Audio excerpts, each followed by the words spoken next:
पौराणिक कथाओं के अनुसार कहा जाता है कि हनुमान जी ने अपनी लिखी हुई रामायण को समुद्र में फेंक दिया था।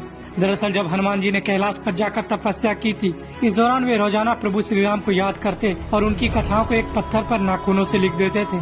महर्षि वाल्मीकि भी हनुमान जी की तपस्या के दौरान ही रामायण लिख रहे थे। कथाओं के मुताबिक वाल्मीकि जी अपनी रामायण लिखने के बाद भगवान शिव को दिखाने कैलाश पर बताए। इसी दौरान उन्होंने हनुमान जी की लिखी रामायण देखी।